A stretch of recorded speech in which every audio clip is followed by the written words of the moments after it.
When our HOA president Karen slapped us with ridiculous fines for parking in our own driveway, she had no idea my dad was the banker reviewing their $1 million loan application. Ever wonder what happens when a power-hungry HOA messes with the wrong family? I stared at the bright pink paper tucked under my windshield wiper, my stomach dropping like a stone. $150 fine, driveway violation. It read in big black letters, "What? This was our own driveway."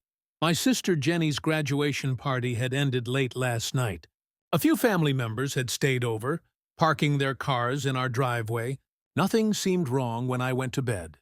"Dad!" I yelled, rushing back inside our house. "You need to see this."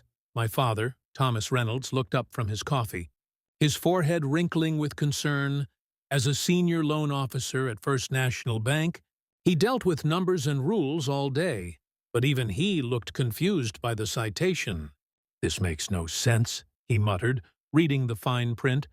"It says we violated Section 7.3 of the Pinecrest Gardens HOA rules by having more than 2 vehicles in our driveway." Mom joined us, still in her bathrobe. "That's ridiculous! It's our property." Dad reached for his phone. "I'm calling the HOA office right now." I watched as his expression shifted from confusion to anger. He put the phone on speaker so we could all hear. "Pinecrest Gardens, HOA. This is Karen Matthews speaking," a clipped voice answered. "Hello, this is Thomas Reynolds from 428 Maple Drive. We received a parking violation this morning for having family cars in our driveway. There must be some mistake." The laugh that came through the speaker made my skin crawl. It wasn't friendly at all. "No mistake, Mr. Reynolds. Section 7.3 clearly states that residents may have no more than 2 vehicles parked in their driveway at any time. You had 5. That's a $150 fine." Dad's voice remained steady, but I could see his knuckles turning white around the phone. "Karen, these were overnight guests for my daughter's graduation. Surely there's some exception for special events." "Rules are rules. Mr. Reynolds, if everyone parked wherever they wanted, our neighborhood would look like a used car lot. The fine is due within 10 days, or it doubles." "This seems excessive," Dad pressed. "Can I appeal this at the next board meeting?" "You're welcome to try, but I should warn you. I'm the president of the board, and I personally documented this violation. The evidence is quite clear." As the call ended, I peeked through our front blinds and spotted a woman with perfectly styled blonde hair standing in her driveway across the street, staring directly at our house while talking on her phone. She wore expensive-looking workout clothes and had that look adults get when they think they've won something.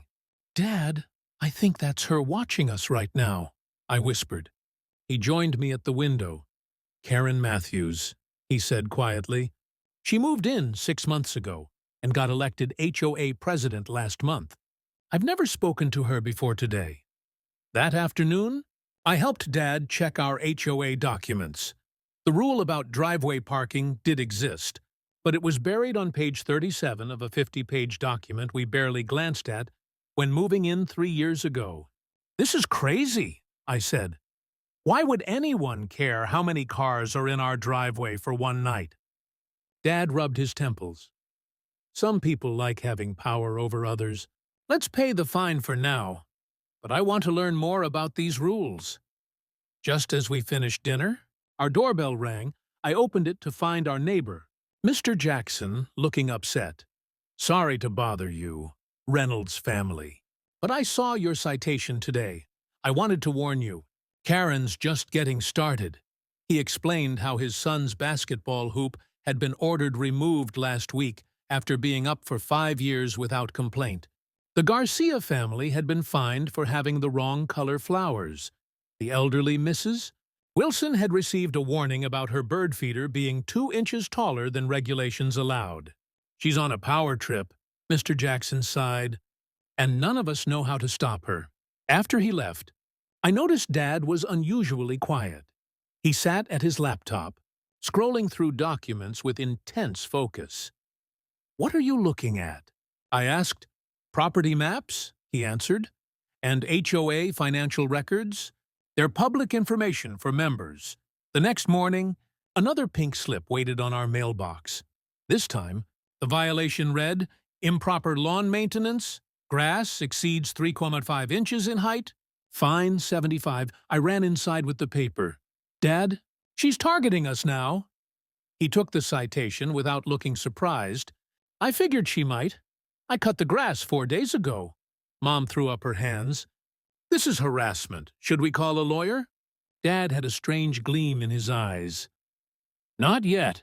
I learned something interesting last night. The HOA is planning a big renovation of the community center. They're seeking a $1.2 million loan to fund it. So? I asked. So, Karen and her board need that loan approved within the next month to start construction before winter. He smiled in a way I rarely saw.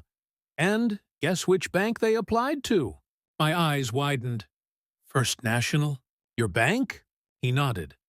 And guess who's been assigned to review their application? A slow smile spread across my face as I realized what this meant. You, I said softly. Dad nodded. Sometimes, the universe has a funny way of balancing things out. As I looked back out the window, I caught Karen walking by our house with a measuring tape and a camera. Bending down to check our grass height, she had no idea who she was truly messing with. This is getting out of hand, Mom said, spreading the 5 violation notices across our kitchen table. In just 1 week since the driveway incident, we'd been cited for grass height, a garden gnome not on the approved decoration list, wine chimes that were excessively noisy, a hose not properly stored, and a mailbox that was apparently 1 shade darker than approved black. Total fines. $425. Dad hadn't paid any of them yet. Instead, he'd been making phone calls every evening from his home office, speaking in his professional banker voice. The doorbell rang, making us all jump these days. Unexpected visitors usually meant bad news. I opened the door to find Miss Smith from 3 houses down, clutching a pink citation of her own, her eyes red from crying. "Is your father home?" she asked, her voice shaking. "I don't know what to do anymore." 5 minutes later, our living room filled with neighbors I'd barely spoken to before. Mr. and Mrs. Smith, the Garcias, the Jacksons, elderly Mrs. Wilson with her cane, even the typically private Dr. Patel from the corner house. Each had their own horror story about Karen Matthews and her reign of terror. She fined me for having my medical equipment delivery box on my porch for 4 hours. Dr. Patel explained, I was in surgery and couldn't bring it in immediately. Mrs. Wilson dabbed at her eyes. I've lived here for 32 years. Now she says my bird feeders are unsightly and attract vermin. Those birds are my only company some days. Dad listened to everyone carefully, taking notes. When they finished, he cleared his throat. I've been investigating, he said, turning his laptop to show us all. Last year, before Karen moved here, our HOA collected about $5,000 in fines total. In just 2 months under her leadership, they've already collected over $122,000. Gasps filled the room. But that's not all, Dad continued.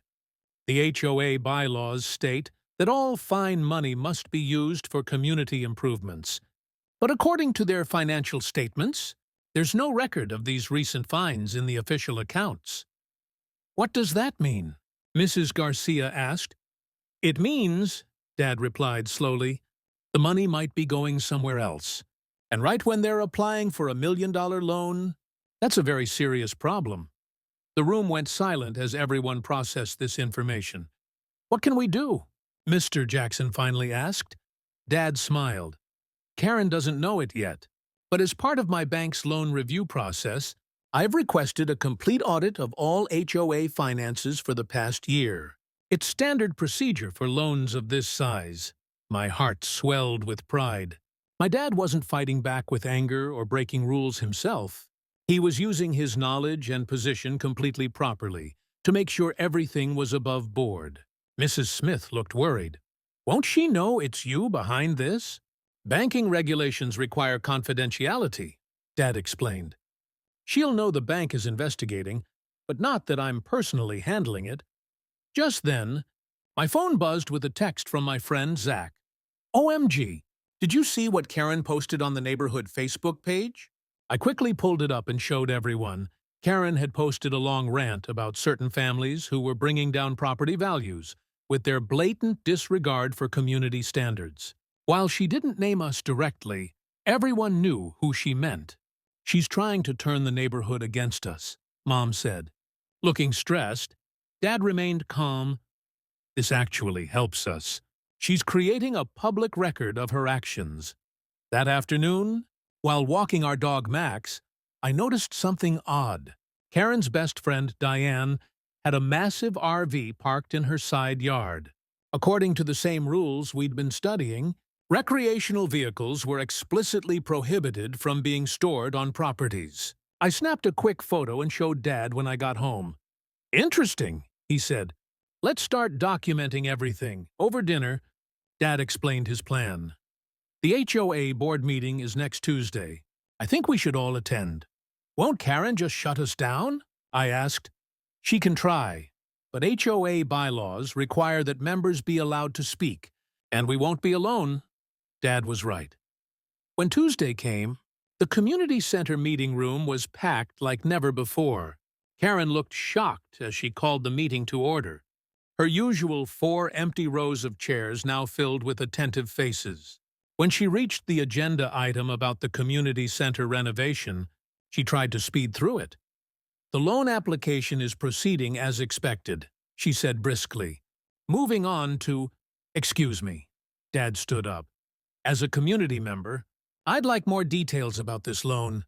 Karen's smile tightened. The details are confidential, Mr. Reynolds. Actually, Dad replied, as this is a loan using our collective property as collateral, members have the right to full disclosure. It's in the bylaws, Article 4, Section 2. The room went completely silent. Karen's face flushed red. Fine, she snapped. We're borrowing $1.2 million from First National Bank for comprehensive upgrades to the facility. The application is under review. And what's the status of that review? Dad asked innocently. Karen's eye twitched. There have been some unexpected requests for additional documentation. Like what? Someone called out. Financial records, she admitted reluctantly. It's just red tape, nothing concerning. Dad raised his hand again. While we're discussing finances, I'd like to ask about fine collection. According to the quarterly statement, only $3,200 in fines was reported. But many of us have paid significantly more than that combined. Karen's eyes darted to Diane, who was frantically shaking her head. Those recent fines haven't been processed yet, Karen stammered. An elderly man in the back stood up. I paid my fine 8 weeks ago. You cashed my check the next day. Suddenly, everyone was talking at once, comparing notes on fines they paid that weren't reflected in the official records. Karen banged her gavel repeatedly. This meeting is adjourned, she shouted over the chaos. As people filed out, buzzing with conversation, Karen cornered Dad in the hallway. I stayed close enough to hear. I don't know what game you're playing, Reynolds, she hissed. But you're making a powerful enemy. Dad looked her straight in the eyes. I'm not playing games, Karen. I'm simply ensuring that our community follows its own rules. All of them. Walking home under the streetlights. Our neighbors joined us like a parade. What happens next? Mrs. Wilson asked. Dad looked thoughtful. The bank's audit results should come back within 2 weeks, if there are discrepancies. He didn't need to finish the sentence. We all understood what it meant. That night, I couldn't sleep. Around midnight, I heard a car door slam and peeked through my blinds. A figure was moving around our front yard with a flashlight. Suddenly, our motion sensor lights flipped on. Illuminating Karen with something in her hands, she jumped, startled by the light, then hurried back to her car and drove away.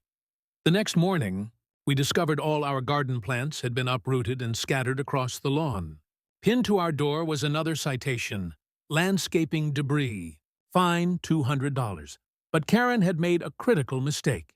Our doorbell camera had captured everything. Dad slammed his briefcase onto our kitchen table, his face flushed with anger I rarely saw. "Do you know what landed on my desk today?" he asked, pulling out a thick folder with the Pine Crest Gardens HOA logo. My jaw dropped. "No way." He nodded, spreading papers across our table. The HOA needs $1.2 million to renovate their precious community center, and guess who they came to for the loan? First National Bank, I whispered, suddenly understanding. And guess who's the senior loan officer assigned to review their application? Dad's eyes sparkled with something between amusement and revenge. I couldn't believe our luck. The very same day Karen had ticketed our cars, she had submitted loan paperwork to my father's bank. Life had a funny way of connecting dots sometimes. "This doesn't mean we can just deny them," Dad warned. "Always the professional. But it does mean I can look very carefully at their finances." The doorbell rang, interrupting our conversation. I opened it to find another yellow citation slip. "Violation.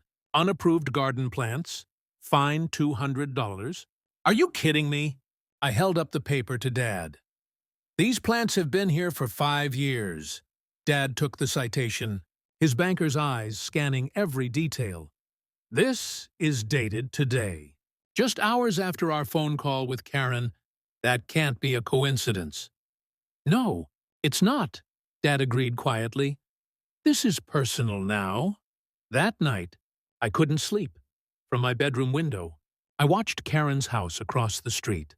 Her lights stayed on late, too, and I wondered if she knew what storm was brewing. The next morning, the mailman delivered a certified letter from the HOA. Another fine, this time for our garbage can being visible from the street. $250, I exclaimed, showing Dad over breakfast. "They weren't even out." Dad didn't respond immediately. Instead, he pulled out his laptop and typed furiously. "What are you doing?" I asked, peering over his shoulder. "Research," he replied. "Every loan application requires due diligence. I'm just being thorough." By lunchtime, Dad had uncovered something interesting. The HOA has applied for 3 loans in the past 2 years. All from different banks, 2 were denied. "Why?" I asked. "That's what I need to find out." Dad made several calls that afternoon. Speaking in his official banker voice, I heard phrases like "cross-reference these figures" and "audit history" that made little sense to me but sounded important. When Mom got home from work, we brought her up to speed as a real estate lawyer. She had her own insights. "HOAs have to keep detailed financial records," she explained. "And members have the right to see them, even if the president hates us." "Even if the president hates us?" I asked. "Especially then." Mom smiled. "Let's request everything." The 3 of us crafted a formal letter requesting all HOA financial records for the past 5 years. Dad delivered it personally to Karen's doorstep the next evening. I watched from our living room as Karen opened her door. Even from across the street, I could see her face change from fake politeness to shock as she realized who stood there. Dad returned, looking satisfied. She tried to refuse it. I reminded her that refusing a formal request violates HOA bylaws. "What did she say?" I asked eagerly. "She said she'd have the documents ready in 30 days, which is the maximum time allowed." "That gives her time to fix any problems," Mom pointed out. "Not if the bank needs those same documents within 10 business days for loan approval," Dad countered with a wink. The following week was tense. More citations appeared. For a tree branch hanging too low, for a hose left uncoiled, for mail not collected promptly. Each one seemed more ridiculous than the last. Meanwhile, I noticed increased activity at the HOA office through my friend Jake, whose mom was the HOA secretary. "They're freaking out," Jake told me during lunch break. "Karen keeps saying everything has to be perfect for some bank review." 2 days later, a thick envelope arrived at Dad's office containing the HOA's financial records. That evening, our dining table disappeared under mountains of paper as Mom and Dad pored over everything. "Look at this," Mom said around midnight, pointing to a series of entries. They've been charging homeowners for services never provided. And here, Dad added, expense reports with no receipts. By morning, they had compiled a list of 27 financial discrepancies. Dad took the list to work, where he could compare it against the loan application materials. When he came home that evening, his expression told me everything. It's worse than we thought, he said, voice low. They've been claiming higher income on loan applications than what appears in their actual records. Is that illegal? I asked. It's fraud, Mom answered gravely. The next day, Karen cornered me at the neighborhood mailboxes. Your father needs to approve our loan, she hissed, her perfectly manicured finger jabbing the air near my face. The community center renovation is important to everyone. I stepped back. Dad has to follow banking regulations. I'm sure if everything's in order, there won't be a problem. Her eyes narrowed. Tell him I'd hate to see your family struggle with all these violation fees adding up. Maybe if the loan process goes smoothly, we could reconsider some of those citations. My heart pounded as I realized what was happening. Are you trying to bribe us? Karen's face flushed. Don't be ridiculous. I'm just saying one good turn deserves another. I walked away, hands shaking. When I told Dad what happened, he became very quiet. She just made a critical mistake, Dad finally said. Picking up his phone, he spent the next hour on a call with his bank's legal department. When he hung up, he looked both worried and determined. This isn't just about parking anymore, he explained. This is about potential fraud and attempted coercion. The bank is launching a formal investigation before making any loan decision. That night, I saw Karen and 3 other HOA board members meeting at her house until late. Through social media, news spread quickly that something big was happening with the HOA loan. The next morning, a formal letter arrived from First National Bank, requesting additional documentation and an in-person meeting with the entire HOA board. As I watched Karen receive her copy from the mailman, I wondered if she realized yet how badly she had underestimated my father. What none of us expected was how quickly things would unravel, or the shocking secrets we'd uncover in the process. Whispers spread through Pinecrest Gardens faster than wildfire. Neighbors knocked on our door, asking if the rumors were true. Was the HOA in financial trouble? Was the community center renovation canceled? Was Karen really being investigated? I answered truthfully. Dad can't discuss the details, but First National Bank is conducting a thorough review. 3 days before the monthly HOA meeting, a moving truck appeared at Treasurer Bob Wilson's house. By nightfall, his family was gone without saying goodbye to anyone. Neighbors buzzed with theories, but I had my suspicions. The meeting room at the community center burst with residents. I'd never seen such a crowd. People stood along walls, sat on floors, and peered through doorways. Karen's usual composure seemed cracked as she shuffled papers at the front table. I call this meeting to order, she announced, her voice wavering slightly. First, I'd like to address some rumors circulating about our loan application. Dad sat quietly near the back. His banker's notepad in hand, Mom, in her lawyer mode, recorded everything on her phone. The renovation project is absolutely moving forward. Karen continued with false brightness.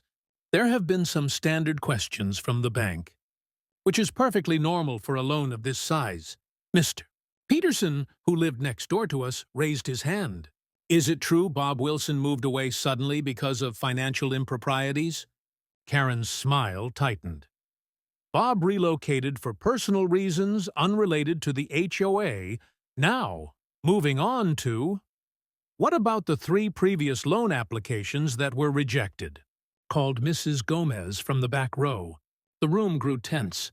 Karen's eyes darted around, finally landing on my father. I don't know who's spreading these lies, but they're unfounded. Dad stood slowly. The room hushed as he stepped forward. My name is Thomas Reynolds, he began calmly. As many of you know, I work at First National Bank as a senior loan officer In the interest of transparency, I should disclose that I'm currently reviewing the HOA's application. Karen cut in. Mr. Reynolds should recuse himself from this discussion due to obvious conflicts of interest, given the numerous violations his family has incurred. Murmurs rippled through the crowd. The violations began after the loan application was submitted, Dad clarified, and they accelerated after I was assigned to review it. He opened his folder and continued. While I can't share confidential bank information as a homeowner and HOA member, I do have the right to discuss HOA finances based on the records provided through our formal request. He clicked a remote, and the projector displayed a spreadsheet. This is the financial summary provided to all homeowners in January. Please note the income from annual dues. He clicked again. And this is the figure reported on the loan application submitted in February. There's a discrepancy of nearly $80,000. The room erupted. Karen banged her gavel repeatedly. Furthermore, Dad continued once the noise subsided, the HOA's records show that certain board members have been reimbursed for expenses without proper documentation. He clicked through several more slides, showing unusual payments, missing records, and inconsistent enforcement of fines. With each revelation, Karen's face grew paler. Most concerning, Dad concluded, is this pattern of selective enforcement. The screen showed a graph of violation notices by neighborhood section. The streets where Karen's friends lived had virtually no citations, while our street had received over 60% of all fines. Karen sprang to her feet. This is a witch hunt, mister? Reynolds is manipulating data because his family can't follow simple rules. Dad remained unruffled. All of these findings have been shared with the bank's audit department and with state regulatory authorities. The meeting dissolved into chaos. People shouted questions, demanded resignations, and argued among themselves. Through the commotion, I watched as Diane slipped Karen a note. After reading it, Karen's eyes widened in panic. The vice president finally restored order and called for an emergency board meeting to address the concerns. As people began filing out, reporters from the local newspaper approached Dad. Word had somehow leaked to the press. In the parking lot, Karen charged toward us, Diane trailing behind her. "You've ruined everything," she seethed, makeup smeared from what looked like tears. "You have no idea what you've done." Dad faced her squarely.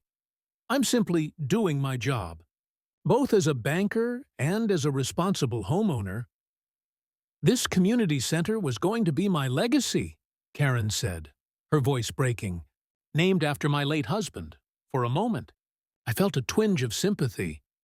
"I've worked for years on this," she continued.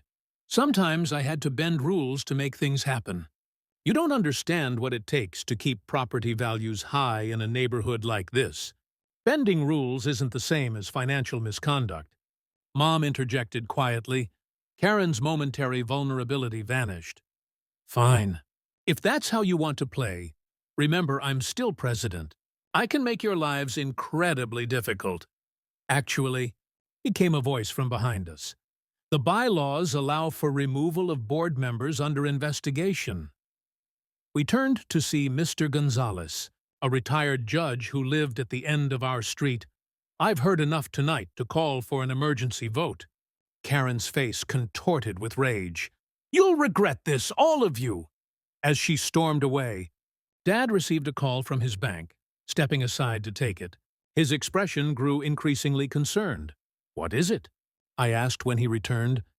"The rabbit hole goes deeper than we thought," he replied grimly. "The audit team found evidence that this isn't just about our HOA. Karen and several board members appear to be involved with multiple homeowners associations across the county." "What does that mean?" Mom asked. "It means this might be a systematic fraud operation," Dad explained, "using HOA funds, inflating loan applications, and possibly kickbacks from contractors. That night, strange cars drove slowly past our house. Our trash cans were knocked over, and someone rang our doorbell at 3:20 then ran away. They're trying to intimidate us," Mom observed as we cleaned up the scattered garbage the next morning. Dad nodded, which means we're on to something significant. By afternoon, news vans parked along our street. A reporter approached as I walked home from the bus stop. "Is it true your father uncovered a multi-million-dollar HOA fraud scheme?" she asked, thrusting a microphone toward me. I froze, unsure what to say. Before I could answer, Dad appeared at my side. "No comment at this time," he said firmly, guiding me away. "But we will have a statement soon." Inside, we found Mom on the phone with her law firm colleagues. "Yes, I think we need to bring in the district attorney's office," she was saying. The situation had grown far beyond parking violations. What started as petty neighborhood politics had revealed something much darker. As Dad's phone rang with calls from bank executives and Mom consulted with legal experts, I wondered how our ordinary family had stumbled into the center of what now appeared to be a criminal investigation. What none of us realized yet was that Karen had one final desperate move to play, and she was willing to risk everything to silence us. Cameras flashed as I opened my front door. 3 local news vans parked along our street. Reporters huddled on the sidewalk with microphones ready.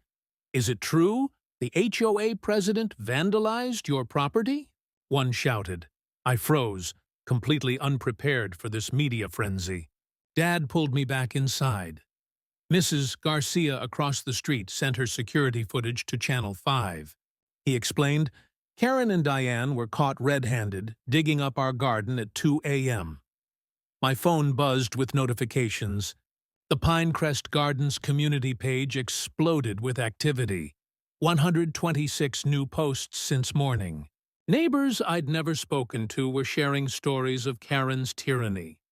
Forced paint changes, arbitrary tree removals, and surprise fines for invisible violations. They're organizing a meeting at the Jacksons' house tonight. I told Dad, scrolling through comments, "Everyone wants to see the financial documents you found." He nodded, looking both worried and determined. I need to be careful. Sharing certain bank information could cost me my job. The doorbell rang again.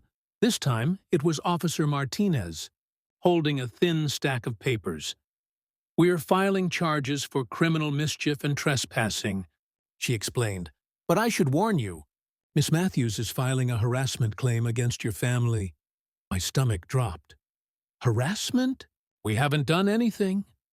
"She claims your father is abusing his position at the bank to conduct a personal vendetta," Officer Martinez said.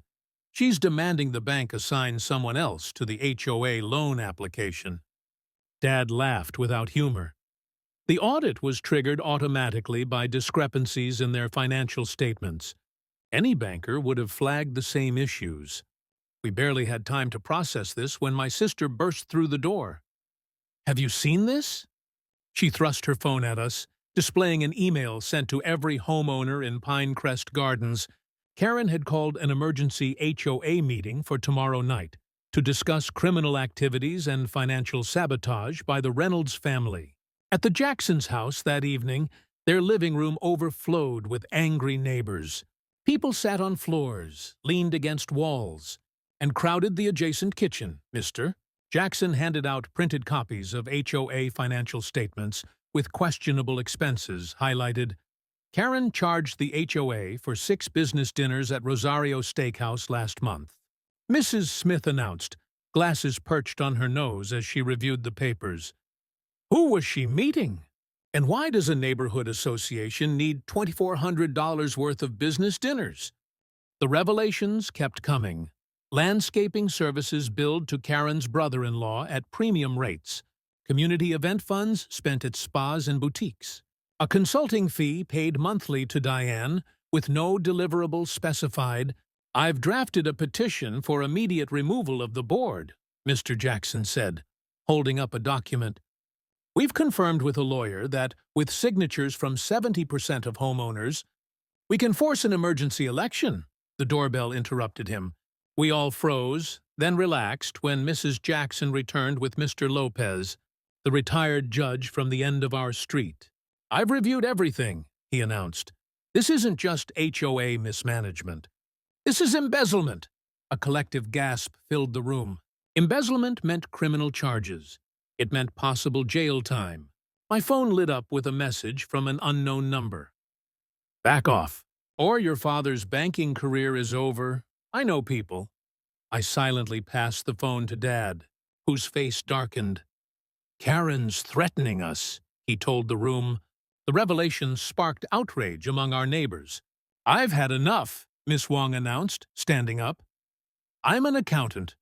I'll help organize these records for the district attorney. As we strategized late into the night, volunteers signed up for various tasks, gathering signatures, creating evidence packages, and preparing for tomorrow's confrontation. The atmosphere buzzed with a strange mix of anger and excitement. People who had lived next to each other for years were finally uniting for something important. Walking home under streetlights, Dad put his arm around my shoulders. I'm proud of how you're handling this, he said. Standing up to bullies is never easy. What if Karen really does try to hurt your job? I asked, voicing my deepest fear. Before he could answer, headlights swept across us. Karen's luxury SUV crawled slowly past our house, then accelerated away. The message was clear. She was watching us. Dad squeezed my shoulder. Sometimes doing the right thing comes with risks, he said quietly. But letting people like Karen intimidate an entire neighborhood, that's a bigger risk to our community. That night, I couldn't sleep. The petition already had 63 signatures, just a few shy of what we needed. Tomorrow's emergency HOA meeting loomed like a final battle. I checked our garden through my bedroom window, half expecting to see shadowy figures, but our yard remained peaceful under the moonlight. Then my laptop chimed with an incoming email. The sender's name made my heart skip. Diana Matthews, Karen's daughter. The subject line read simply, "The safe behind my mother's desk." Delete that email immediately. Dad's voice shook with urgency as he looked over my shoulder at Diana's message. This could be a trap to claim we broke into Karen's office. My finger hovered over the delete button, but something stopped me. What if Diana really wants to help? She might be tired of her mom's behavior too. The community center buzzed with tension as neighbors filed in for the emergency meeting. Karen stood at the podium, hair perfectly styled despite the stress lines around her eyes. 5 other board members sat behind her, all avoiding eye contact with the crowd. "Thank you all for coming," Karen began, her voice falsely cheerful. "I've called this meeting to address malicious rumors being spread about our HOA leadership." A projector flashed financial statements on the wall behind her. Neat, organized, and completely different from what Dad had uncovered. "As you can see, our finances are transparent and properly managed," she continued. "The accusations being made are baseless and personally motivated." My heart sank. She had created fake documents. How could we prove otherwise? Dad raised his hand. Karen pretended not to see him, but Mr. Lopez stood up. "Point of order," the retired judge announced. "Members have the right to speak at emergency meetings." Karen's smile tightened. "Of course, Mr. Reynolds. You have 2 minutes." Dad walked to the center of the room rather than the podium. "These financial statements differ completely from the ones I reviewed at the bank," he said calmly. "I believe Miss Matthews has presented altered documents," Karen laughed. "Serious accusations require serious evidence. Do you have proof these aren't the real statements?" The room grew uncomfortably quiet. We had copies of what Dad had seen, but how could we prove which version was authentic? My phone vibrated with another email from Diana. "Safe combination, 241832. Records inside. Hurry." I showed Dad, who whispered to Mr. Jackson. Within minutes, "Mr." Jackson had slipped out while Dad kept everyone's attention by questioning specific line items. "This landscaping charge for $8,700, Dad pointed out. The company listed doesn't exist in state records." Karen's face flushed. "That's absurd. Martinez Landscaping is a legitimate business, Mrs. Smith called out. "Owned by your brother-in-law. Who doesn't have a landscaping license? The meeting descended into shouting. Karen banged her gavel repeatedly, trying to regain control. When suddenly, the doors burst open, Mr. Jackson hurried in, clutching a weathered green ledger book. "Found in the HOA office safe," he announced, holding it up. "The real financial records," Karen lunged toward him. "That's private property. You broke into my office." Diana stepped through the door behind Mr. Jackson. "I gave them access," she said quietly. "I'm tired of the lies, Mom." The room fell silent. Karen stared at her daughter in disbelief. "Diana, what have you done?" "The right thing," Diana replied. "Something you taught me before you became this person." Mr. Lopez examined the ledger, flipping through pages of handwritten entries. "This shows systematic misappropriation of funds," he announced, "and matches the bank records exactly." Karen's face crumpled as Diana walked to her side. "I'm sorry," Diana said, not kindly, "but this needs to stop." In that moment, Karen seemed to shrink, her shoulders slumping as she looked around the room at her neighbors' faces.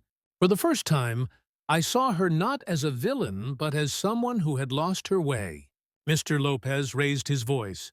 "According to our bylaws, we can proceed with an immediate vote of no confidence." The vote wasn't even close. 92% in favor of removing the entire board. Karen and her allies walked out without a word, leaving Diana behind. "I know what she did was wrong," Diana told us after they left. "I tried talking to her for months, but she wouldn't listen. She kept saying it was for the good of the neighborhood." The following week brought dramatic changes. An interim board was elected with Mr. Jackson as president. The district attorney opened an investigation into the financial irregularities. Dad was removed from the HOA loan review at his own request to avoid any conflict of interest. One evening, as I worked on homework, our doorbell rang. Karen stood on our porch, looking smaller somehow in casual clothes, rather than her usual business attire. "Is your father home?" she asked, her voice lacking its usual edge. Dad invited her in, and I watched from the stairs as they sat at our kitchen table. "I've paid back the misappropriated funds," she said, "and I'm selling my house before I go." I wanted to apologize. Dad nodded but said nothing. "What you did," Karen continued, "exposing the financial issues, you could have done worse. You could have pressed charges immediately." "That wasn't my goal," Dad replied. "I just wanted fair treatment for everyone in Pinecrest Gardens." After she left, Dad explained that Karen had agreed to a settlement with the HOA, full financial restitution plus penalties in exchange for the association not pursuing criminal charges. 6 weeks later, moving trucks appeared outside Karen's house. Diana stopped by our house that afternoon. "Mom's going to live with my aunt in Arizona," she explained. "I think it'll be good for her, a fresh start." "What about you?" I asked. "I'm staying. This is my home, too." She smiled cautiously. "Maybe we could be friends now." Spring arrived with new energy in our neighborhood. The revised HOA bylaws passed with overwhelming support. Clearer, fairer rules with proper checks and balances. Mr. Jackson organized the first-ever Pinecrest Gardens block party, complete with a permit for street parking, as neighbors gathered in our cul-de-sac with food and music, kids riding bikes freely between houses. I realized something important had happened. A community that once lived in fear of arbitrary rules now buzzed with genuine connection. Dad found me sitting on our front steps, watching everyone, thinking deep thoughts, he asked. I nodded. It's weird how something bad can lead to something good. "If they hadn't fined us for parking in our own driveway?" He laughed. "Sometimes you need to stand up to unfairness, not just for yourself, but for everyone affected by it." As the evening wound down, our driveway filled with neighbors' cars while people helped clean up. Not a single fine was issued, not a single nasty note appeared on windshields. Instead, people simply helped each other, talked, and laughed under the stars. Diana joined us as we locked up. "My mom called today," she said. "She's doing better." I think seeing consequences for her actions was necessary. I nodded, understanding that healing comes in many forms. You know what's funny? Diana added, this all started with parking disputes. And now look, cars everywhere and everybody's happy. Sometimes the smallest injustices reveal the biggest problems. And sometimes standing up to those problems doesn't just solve one issue. It transforms an entire community. As I looked at our driveway full of cars that night, I realized that the most valuable things in a neighborhood aren't property values or perfect lawns. They are the relationships between the people who call it home.